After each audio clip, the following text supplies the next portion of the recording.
Hello friends, welcome back to our study channel. आज हम लोग लेकर आए हैं आप लोग के लिए मोस्ट इंपॉर्टेंट टॉपिक जिसका नाम है डिफेंस सिस्टम ऑफ इंडिया।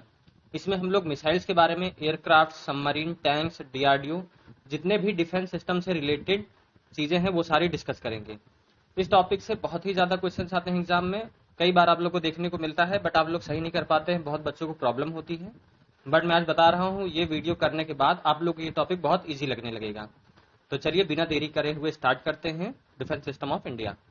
पहले हम लोग डिस्कस करेंगे कि कितनी तरह के मिसाइल्स होती है हमारे इंडिया में। हमारे इंडिया में कई टाइप से मिसाइल है। एयर टू एयर मिसाइल्स जो हवा से हवा में वार करती हैं। जैसे कोई प्लेन में मिसाइल फिट रहती है वो दूसरे प्लेन में अटैक करती हैं। एयर टू एयर या कोई मिसाइल में अटैक करने के लिए हवा से वार करने वाली मिसाइलों को एयर टू एयर मिसाइल्स कहते हैं। तो मिसाइल कौन कौन सी हैं? वो अस्त्र मिसाइल है, नोवेटर K-100 है और मिका। ये कुछ important air to air missiles हैं, बहुत ही ज्यादा इंपॉर्टेंट है। इनमें सबसे ज्यादा इंपॉर्टेंट अस्त्र मिसाइल है। आपसे एग्जाम में ऐसा क्वेश्चन पूछ लेगा कि मैं बाद में आपसे एमसीक्यूज भी कराऊंगा आपको, और जो एग्जाम में जितने भी पूछे गए हैं वो सारे क्वेश्चन भी कराऊंगा। सारा टॉपिक आपका क्लियर हो जाएगा। ये तो एक मैं ब्रीफ बता रहा हूँ, उसके बाद क्वेश्चन कराएंगे तो वहां और अच्छे से आ जाएगा आपको। सरफेस टू एयर मिसाइल्स यानी कि जो जमीन से हवा की तरफ जो वार करेगा वो मिसाइल कौन कौन सी है? आकाश। आकाश से नाम ही पता चल रहा होगा कि नीचे से ऊपर की तरफ आकाश मिसाइल वो होती हैं जो धरती से ऊपर तरफ वार करती हैं। उसमें से त्रिशूल भी है, ये भी बहुत इंपॉर्टेंट है। और बैरक 8 ये रिसेंट की मिसाइल है। भी सरफेस टू सरफेस मिसाइल्स जो जमीन से जमीन में वार करती हैं, जैसे जो टैंक से निकलती हैं। टैंक को मारना होगा, जो जमीन से जमीन में प्रहार करने होंगे, किसी जगह पे वार करना होगा तो उनके लिए यूज करी जाती है। कौन कौन सी हैं? अग्नि है, पृथ्वी है, धनुष, सूर्य और प्रहार। ये कुछ इंपॉर्टेंट मिसाइल्स है, बहुत ही ज्यादा इंपॉर्टेंट है। क्रूज मिसाइल्स, क्रूज मिसाइल्स दो ही हैं अपने इंडिया में, एक ब्रह्मोस है और एक निर्भय है। निर्भय ब्रह्मोस बहुत ही ज्यादा इंपॉर्टेंट मिसाइल्स हैं। ब्लास्टिक मिसाइल्स कौन कौन सी हैं? पृथ्वी, अग्नि, ये सब ब्लास्टिक मिसाइल्स हैं। एंटी टैंक मिसाइल्स कौन सी? इसमें नाग बहुत ही ज्यादा इंपॉर्टेंट है, हेलिना, जैस्मिन और अमोग, ये कुछ इंपॉर्टेंट है। अब मैं आपको याद करने का तरीका भी बता देता हूँ। देखिए, अस्त्र एयर टू एयर में जैसे अस्त्र भगवान जी लोग लड़ते थे, अस्त्र का प्रयोग करते थे तो वो हवा में अस्त्र चलते थे। सरफेस टू एयर समझ लीजिए कि आकाश की तरफ, आकाश मिसाइल से आप ये अंदाजा लगा सकते हैं कि जमीन से ऊपर की तरफ आकाश, ये हो गया। त्रिशूल आप ऐसे कर सकते हैं कि त्रिशूल भी ऊपर की तरफ। ये दो मतलब कि आपकी सरफेस टू एयर मिसाइल है। सरफेस टू सरफेस में अग्नि, पृथ्वी, धनुष, ऐसे जो अग्नि पृथ्वी जो धरती से रिलेटेड हो, और हवा वायु, ये मतलब अग्नि, पृथ्वी, धनुष, ये सब जमीन से आपको जुड़ा हुआ लग रहा होगा। तो इसका सरफेस टू सरफेस मिसाइल्स ऐसे याद कर सकते हैं। बाकी तो आपको एंटी टैंक मिसाइल्स नाग, हेलिना, जैस्मिन, ये आपको थोड़ा सा हेलिना, जैस्मिन लड़कियों के नाम लग रहे होंगे तो एंटी टैंक मिसाइल्स का नाम होगा।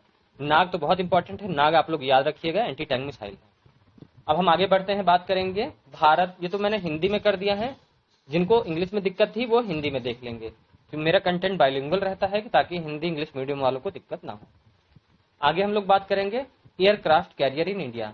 भारत में जो भी एयरक्राफ्ट कैरियर हैं या जिनमें जो विमान, जैसे जो एयरक्राफ्ट होते हैं, लड़ाकू विमान होते हैं, हेलीकॉप्टर होते हैं, जो उनका कैरियर होते हैं, उनको हम लोग उनके बारे में डिस्कस करेंगे। दो ही हैं। हमारा INS विक्रांत है जो कि अब डिकमीशन कर दिया गया है, अब नहीं है। INS विक्रांत, INS विक्रमादित्य बहुत इंपॉर्टेंट है। करंट में इंडियन नेवी के पास INS विक्रमादित्य एयरक्राफ्ट कैरियर है। अब सबमरीन के बारे में बात कर लेते हैं। INS चक्र, अरिहंत तो बहुत ही ज्यादा इंपॉर्टेंट है, वेरी इंपॉर्टेंट अरिहंत आप लोग याद रखेंगे। और जो आपका ये सल्की है ये भी पहला है। सारी चीजें आपको बाद में आएंगी क्वेश्चन के रूप में, तो आपको बहुत इजी लगेगा। ये आप देख लीजिए, आप लोग का पूरा क्लियर हो जाएगा। एयरक्राफ्ट इन इंडिया, अब देखिए एयरक्राफ्ट जैसे चेतक हो गया, तेजस, रुद्र, ध्रुव, किरण, चीता। आप लोग को ये आ जाता था एग्जाम में तो आप लोग कर नहीं पाते, कंफ्यूज हो जाते थे ये चीजें क्या हैं। तो ये आपके एयरक्राफ्ट हैं, कुछ हेलीकॉप्टर हैं, कुछ एयरक्राफ्ट हैं। जैसे किरण है आपका ट्रेंड एयरक्राफ्ट है, और तेजस तो बहुत ही ज्यादा इंपॉर्टेंट है। तेजस आपका लाइट वेट फाइटर एयरक्राफ्ट है, मतलब कि हल्का वजन वाला लड़ाकू विमान है ये आपका तेजस। आप तेजस से कह सकते हैं कि तेज होता है बहुत, तो लाइट वेट रहेगा तभी तेज रहेगा, तो तेजस ऐसे याद रखिए। बाकी सारे हेलीकॉप्टर्स हैं, चेतक, ध्रुव और चीता, रुद्र, ये सब आपके हेलीकॉप्टर्स हैं। आगे हम लोग बात करेंगे, अब क्वेश्चंस पे आएंगे। जो भी पिछले एग्जाम, सारे क्वेश्चन जितने मैंने लिए हैं कहीं ना कहीं एग्जाम में पूछा गया है, SSC के, रेलवे के, कहीं ना कहीं एग्जाम्स में आए हैं, बहुत इंपॉर्टेंट क्वेश्चन हैं। When was DRDO established, DRDO की स्थापना कब हुई थी? डीआरडीओ की स्थापना सन 1958 में हुई थी। बहुत बार एग्जाम में पूछा गया इसका हेडक्वार्टर कहां पर है? इसका हेडक्वार्टर आपका न्यू दिल्ली में है। चेयरमैन कौन है? जी सतीश रेड्डी हैं। ये भी एग्जाम में पूछ लिया जाता है। What was the name of first project of DRDO, DRDO की पहली परियोजना का नाम क्या था? ये भी एग्जाम में पूछा गया था एनटीपीसी के। इसका करेक्ट आंसर हो जाएगा प्रोजेक्ट इंडिगो। ये डीआरडीओ का पहला प्रोजेक्ट था। मोस्ट इंपॉर्टेंट क्वेश्चन एग्जाम में आगे देखने को मिलेगा आपको। डीआरडीओ कौन सा ये इसका प्रोजेक्ट था? सरफेस टू एयर मिसाइल्स का इसका प्रोजेक्ट था, जिसमें आकाश मिसाइल आपको मैंने बताया था ना, सरफेस टू एयर, जमीन से ऊपर की तरफ आकाश, तो ये सैम कहते हैं, सरफेस टू एयर मिसाइल्स। 1960 की बात है, पहला प्रोजेक्ट 1960 में डीआरडीओ ने अपना किया था project Indigo. Where is India first defence incubator situated, भारत का पहला रक्षा इंक्यूबेटर कहाँ स्थित है? हैदराबाद में स्थित है। ये भी मोस्ट इंपॉर्टेंट क्वेश्चन है, ये भी एग्जाम में पूछा गया है। आगे बढ़ेंगे, ये आप इंक्यूबेटर देख सकते हैं, ये हैदराबाद में डिफेंस इंक्यूबेटर है। Who is known as missile women of India, भारत की मिसाइल महिला के रूप में किसे जाना जाता है? ये भी इंपॉर्टेंट क्वेश्चन है, बहुत लोगों को नहीं पता होगा। टेसी थॉमस हैं भारत की मिसाइल वुमेन कहा जाता है इनको। मिसाइल मैन तो आप सभी लोग जानते होंगे, डॉक्टर एपीजे अब्दुल कलाम है हमारे। मिसाइल मैन, मिसाइल वुमेन कौन है? टेसी थॉमस हैं, आप इनको देख सकते हैं। Who is known as father of Indian nuclear programme, भारतीय परमाणु कार्यक्रम के जनक के रूप में किसे कहा जाता है? सबको पता होगा, होमी भाभा हैं। इनको न्यूक्लियर इंडिया में जो भी न्यूक्लियर वेपन्स हैं, कुछ भी है न्यूक्लियर का, तो इनको उनका जनक कहा जाता है, न्यूक्लियर वेपन्स का जनक कहा जाता है होमी भाभा को।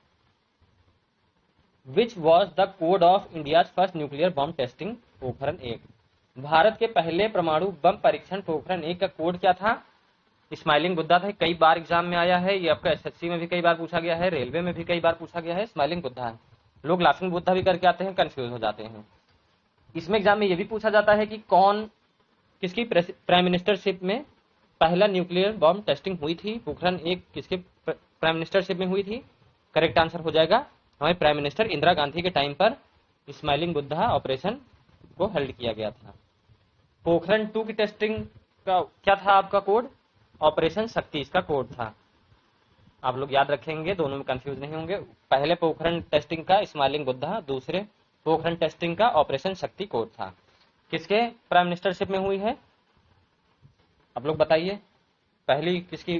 अटल बिहारी वाजपेयी, आपने मूवी देखी होगी, उसमें आप लोग को पता चल गया होगा कि हमारे जो प्राइम मिनिस्टर थे डॉक्टर एपीजे हमारे प्राइम मिनिस्टर थे अटल बिहारी वाजपेयी, उनके प्राइम मिनिस्टरशिप में पोखरण 2 की टेस्टिंग हुई थी।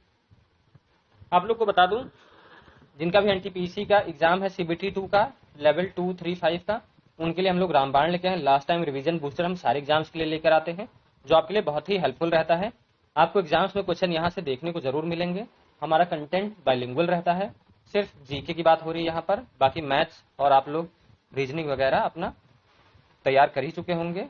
आपका ये last time revision booster GK का है, बाइलिंगुअल रहता है हमारा कंटेंट, हिंदी इंग्लिश दोनों में मिल जाएगा आपको।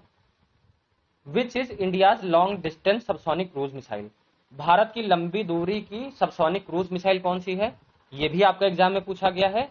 मैंने आपको बताया था कि सबसोनिक क्रूज मिसाइल 2 ही हैं आपकी, एक निर्भय है और एक ब्रह्मोस है। ये करेक्ट आंसर हो जाएगा इसका निर्भय। इसकी डिस्टेंस कितनी होती है? इसकी डिस्टेंस 1500 किलोमीटर की होती है। ये आप देख सकते हैं निर्भय, ये सबसोनिक क्रूज मिसाइल है। जो सबसोनिक क्रूज मिसाइल्स होती हैं इनकी स्पीड बहुत ही ज्यादा होती है। तो आपकी 2 ही क्रूज मिसाइल्स है इंडिया में, एक निर्भय है और एक ब्रह्मोस है। Which of the following is India's multi barrel rocket launcher, निम्नलिखित में से कौन सा भारत का पहला बहु बैरल रॉकेट लॉन्चर है? करेक्ट आंसर हो जाएगा आपका पिनाका। आपने पिनाका सुना होगा, कई बार एग्जाम में पूछता है। तो ये आपका रॉकेट लॉन्चर है, डीआरडीओ द्वारा बनाया गया है, विकसित किया गया है डीआरडीओ द्वारा। ये एक मल्टी बैरल रॉकेट लॉन्चर है। देखिए बहुत सारे इसमें रॉकेट निकलती हैं, बहुत सारे रॉकेट लॉन्चर्स हैं इसमें। तो ये पिनाका है, इसकी रेंज होती है 40 से 60 किलोमीटर की रेंज होती है इसकी पिनाका की। बहुत इंपॉर्टेंट है, आप लोग कंफ्यूज नहीं कुछ पूछ ले पिनाका क्या है, तो आपका Pinaka multi barrel rocket launcher है। By which organisation Kali 500 weapon was developed, Kali 5000 हथियार किस संगठन द्वारा विकसित किया गया है? करेक्ट आंसर हो जाएगा डीआरडीओ और बार्क द्वारा इसका विकसित किया गया है। ये वेपन बहुत ही इंपॉर्टेंट वेपन है। इसको इंडिया का सीक्रेट वेपन भी कहते हैं। अब समझ, इसकी फोटो भी मतलब गवर्नमेंट द्वारा नहीं जारी की गई है, लेकिन एक अनुमानित मैं आपको दिखा रहा हूं, ऐसा होगा ये। इसका फुल फॉर्म क्या होता है? Kilo ampere linear injector.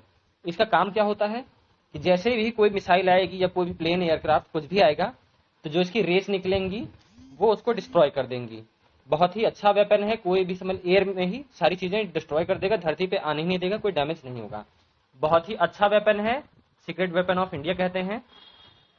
आगे बढ़ते हैं। इसकी रेंज कितनी होती है? 1 से 1.25 किलोमीटर। पास में एयर में ही जितनी पास चीजें आएंगी उन सारी चीजों को एक लेजर निकाल के सारी चीजें डिस्ट्रॉय कर देगा। विच of the following rocket launcher is developed by DRDO? DRDO द्वारा कौन सा रॉकेट लॉन्च किया गया है? रॉकेट लॉन्चर है, मैंने आपको भी बताया था, पिनाका। रिपीट हो गया क्वेश्चन, क्योंकि एग्जाम में पूछे गए हैं तो इसलिए रिपीट हो रहे हैं question. Which robot is developed by DRDO to search and destroy dangerous object? DRDO द्वारा खतरनाक वस्तुओं को खोजने और नष्ट करने के लिए कौन सा रोबोट विकसित किया गया है? बहुत इंपॉर्टेंट क्वेश्चन है, बहुत ही ज्यादा। आपको मैं बता दूं, बहुत ही अच्छी चीज डीआरडीओ ने विकसित करी है। जैसे आपका कोई भी चीज रहती थी, एक्सप्लोजिव होते थे, कोई भी हार्मफुल चीजें होती थी, डेंजरस ऑब्जेक्ट्स होते थे, उनको ये ढूंढ के डिस्ट्रॉय कर देता है। ये दक्ष है आपका, ये रोबोट है, इसको डीआरडीओ द्वारा विकसित किया गया है खतरनाक चीजों को डिस्ट्रॉय करने के लिए। विच ऑर्गेनाइजेशन मैन्युफैक्चर्ड निर्भय सबसोनिक क्रूज मिसाइल? देखिए निर्भय से कितने क्वेश्चंस बन रहे हैं। निर्भय बहुत ही ज्यादा इंपॉर्टेंट मिसाइल है। निर्भय ब्रह्मास हमारे इंडिया की बहुत ही ज्यादा इंपॉर्टेंट मिसाइल्स हैं। निर्भय किसके द्वारा बनाई गई थी? डीआरडीओ और टाटा मोटर्स लिमिटेड द्वारा डीआरडीओ का मैन्युफैक्चरिंग हुआ था। Which is India's first air to air missile developed by DRDO? DRDO द्वारा विकसित भारत की पहली हवा से हवा में मार करने वाली कौन सी मिसाइल है? मैंने आपको बताया था पहले ही कि हवा से हवा मार करने वाली कौन कौन सी मिसाइल है। देखिए नोवेटर, मिका, ये तीनों हैं। अस्त्र, नोवेटर, K100, मिका, मैंने आपको तीनों बताई थी हैं।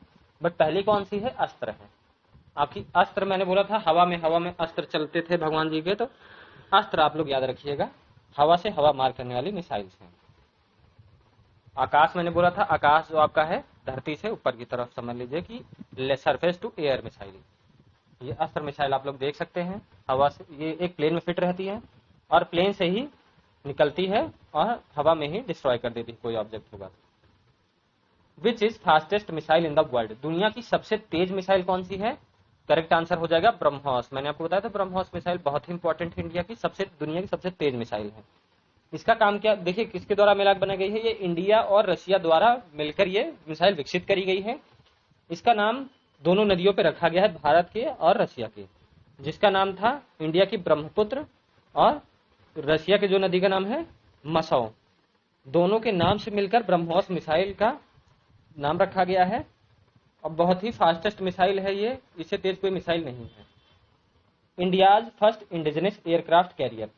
इंडिया का पहला स्वदेशी विमान वाहक पोत कौन सा था? तो आपका आईएनएस मैंने विक्रांत बताया था, ये फर्स्ट कैरियर था इंडिया का, लेकिन ये अब डिकमीशन कर दिया गया है, निरस्त कर दिया गया है। अब आईएनएस विक्रमादित्य है, मैंने आपको बताया था। Which is India's first missile? Bharat की पहली मिसाइल कौन थी? भारत की पहली मिसाइल थी पृथ्वी। अब आप पृथ्वी सबसे पहले थी ऐसे याद कर सकते हैं, पृथ्वी सबसे पहले थी तो पृथ्वी मिसाइल सबसे पहले आई होगी। समझ लीजिए पृथ्वी पे न इंसान था न कुछ था, सबसे पहले पृथ्वी तो आई होगी। समझ लीजिए कि पृथ्वी मिसाइल भी सबसे पहले मिसाइल बनी। India's first submarine was known as? भारत की पहली पनडुब्बी कौन सी थी? आईएनएस चक्र। भारत की पहली पनडुब्बी अगर पूछ लिया जाए तो आप लोग आईएनएस चक्र करके आएंगे। विच मिसाइल हैज लॉन्गेस्ट रेंज? किस मिसाइल की मारक क्षमता सबसे लंबी होती है? करेक्ट आंसर हो जाएगा अग्नि मिसाइल की सबसे लंबी क्षमता होती है, मारक क्षमता सबसे अधिक होती है। इसकी अभी तक 5 मिसाइल्स आई हैं, अग्नि 1, 2, 3, 4, 5। मैं सबकी रेंज बताऊंगा अभी। अग्नि 5 की सबसे ज्यादा हाईएस्ट रेंज होती है, नाम से ही आप समझ लीजिए। अग्नि 1 की 1000, अग्नि 2 की 2 से 3000, अग्नि 3 की 3000, ऐसे हैं। विच of the following is anti tank guided missile? निम्नलिखित में से कौन सी एंटी टैंक रोधी निर्देशित मिसाइल है? बहुत ही निर्देशित मिसाइल है, बहुत ही इंपॉर्टेंट मिसाइल है। मैंने आपको बोला था नाग है, आप लोग नाग से याद रखिएगा, टैंक के लिए बहुत ही खतरनाक होता है नाग। ये नाग है, ये सिर्फ टैंक पे हमला करता है। मिसाइल आप छोड़ दीजिए, टैंक को डिटेक्ट करके उनको डिस्ट्रॉय करने का इसका नाग का काम होता है। Which of the following is India's first indigenous tank, निम्नलिखित में से भारत का कौन सा पहला स्वदेशी टैंक था, भारत में बनाया जाने वाला सबसे पहला कौन सा टैंक था। देखिए सारे टैंक हैं, विजयंता, अर्जुन, भीम, भीष्म, ये सारे टैंक्स हैं। जितने भी आप समझ लीजिए कि उसके किरदार हैं महाभारत के, वो सारे किरदार हैं, अर्जुन है, भीम है, भीष्म है, ये सारे टैंक हैं। विजयंता इंडिया का सबसे पहला टैंक था, आप विजयंता याद रखिएगा। इस समय अर्जुन, अपने इंडियन आर्मी के पास अर्जुन टैंक सबसे ज्यादा है। ये आप विजयंता टैंक देख सकते हैं, ये पहला भारत का टैंक था। Which is India's first indigenous nuclear submarine, Bharat की पहली स्वदेशी परमाणु पनडुब्बी कौन थी। यहाँ परमाणु पनडुब्बी की बात हो रही है। INS Arihant, most important question, इससे ज्यादा इंपॉर्टेंट क्वेश्चन तो कुछ हो नहीं सकता है, इससे ज्यादा रिपीटेड क्वेश्चन कोई नहीं है, एग्जाम में इतना ज्यादा पूछा गया है, मैं आपसे बता नहीं सकता हूँ। आईएनएस अरिहंत फर्स्ट भारत की न्यूक्लियर पनडुब्बी है, न्यूक्लियर वेपन भी है, इसमें न्यूक्लियर पावर से चलती भी है। कौन सी है, आईएनएस अरिहंत। लेकिन आपसे पूछ लिया जाए फर्स्ट इंडिजिनस पनडुब्बी कौन है, मैंने आपको बताया था आईएनएस चक्र है, ये देख सकते हैं Arihant class. Which is India's first indigenously build submarine, देखिए भारत की पहली स्वदेशी निर्मित पनडुब्बी बात हो रही है यहाँ पर, ये आईएनएस सल की है। आईएनएस चक्र बताया था भारत की पहली पनडुब्बी है, लेकिन वो भारत में निर्मित नहीं हुई थी, वो रसिया की निर्मित वो आपकी पनडुब्बी थी। लेकिन यहाँ पर भारत की पहली बनी हुई पनडुब्बी कौन है, तो आईएनएस सल की है। भारत की पहली परमाणु ऊर्जा वाली पनडुब्बी कौन सी है, तो आईएनएस अरिहंत है। तीनों में आप कंफ्यूज नहीं होंगे, तीनों पॉइंट उम्मीद करता हूँ क्लियर हो गया होगा। ये आईएनएस सल की है, आप देख सकते हैं। व्हाट इज रेंज ऑफ अग्नि 4 मिसाइल, मैंने बताया था अग्नि 4, ये सब एग्जाम में आए हुए क्वेश्चन हैं, ऐसे नहीं रख दिया है। ये NS4 मिसाइल 4000 किलोमीटर की रेंज होती है, नाम से ही 1 किलोमीटर, 2 की 2 से 3, 3 की 3, 4 की 4, 5 की 5000 किलोमीटर, ऐसे आप लोग याद रखें। Which is India longest range ballistic missile, देखिए longest range ballistic missile, longest range तो सबसे ज्यादा ब्रह्मोस की होती है, लेकिन ये सबसोनिक क्रूज मिसाइल है। यहाँ पे ब्लास्टिक मिसाइल की बात हो रही है तो आपकी अग्नि 5 ही तक आई है, 5 की 5000 होगी, तो आप लोग इसका याद देखिए, अग्नि 1000, अग्नि 2 की 2 से 3, अग्नि 3 की 3000, 4000, अग्नि 5 की सबसे ज्यादा होती है। Which of the following is surface to air missile, मैंने आपको बोला था कि सरफेस टू एयर मिसाइल, पहले तो आपको मैंने वहां बताया था आकाश होगी, लेकिन उसके दूसरी क्या बताया था, त्रिशूल होगा, त्रिशूल आपको याद रखना है, तो ये त्रिशूल है, एग्जाम में आया हुआ क्वेश्चन है, एनटीपीसी और एसएससी के दोनों का पूछा गया सवाल है। या त्रिशूल देख सकते हैं, ये सरफेस से एयर में मार करने वाली मिसाइल है। आईएनएस विक्रमादित्य क्या है, मैंने आपको बताया था कि आईएनएस विक्रांत था, उसको डिस्ट्रॉय करके आईएनएस विक्रमादित्य इस समय इंडियन नेवी के पास है, तो ये क्या है, एयरक्राफ्ट कैरियर है। इसकी भी इमेज आपको दिखाऊंगा मैं, ये देख सकते हैं, ये आईएनएस विक्रमादित्य है, ये देख सकते हैं, ये एयरक्राफ्ट है आपके, ये हेलीकॉप्टर्स हैं, ये कैरियर है। Which of the following is modified version of Nag, Nag मैंने बताया था एंटी टैंक गाइडेड मिसाइल है, तो इसका मॉडिफाइड वर्जन कौन सा है, हेलेना है। पिनाका मैंने बताया था रॉकेट लॉन्चर है मल्टी बैरल, हेलेना आपका नाग का एंटी टैंक गाइडेड मिसाइल का वर्जन है, मॉडिफाइड नाग का वर्जन है। निर्भय कौन सा है, सबसोनिक क्रूज मिसाइल है, ब्रह्मोस और निर्भय दोनों है। ये हेलेना देख सकते हैं आप लोग। उम्मीद करते, देखिए आज के सेशन में इतना ही है, इसकी मतलब समझ लीजिए कि इसकी रेंज 7 किलोमीटर है, ये बता देता हूँ। ये हेलीकॉप्टर्स में लगे होते हैं हेलेना, इनकी रेंज 7 किलोमीटर होती है। ये टैंक को मारने के लिए होते हैं, हवा से ही हेलीकॉप्टर से टैंक को डिटेक्ट कर लेते हैं और वहां से टैंक को डिस्ट्रॉय कर देते हैं। आपको मैं बता दूं कि आज के सेशन में इतना ही है। आपको अगर हमारा सेशन अच्छा लगा होगा तो प्लीज कमेंट करिएगा, कमेंट करके बताइएगा कि हमारा सेशन अच्छा लगा कि नहीं, क्या इंप्रूवमेंट आपको चाहिए वो बता दीजिए, क्या टॉपिक चाहिए। आप लोग बेफिक्र होकर कमेंट करिएगा, मैं सारे कमेंट के रिप्लाई करता हूँ और ऐसे ही आगे अच्छे अच्छे टॉपिक आप लोग के लिए लाता रहूंगा ताकि आप लोग का एग्जाम बहुत ही अच्छा जाए। तो चलिए आज के लिए इतना ही, थैंक यू।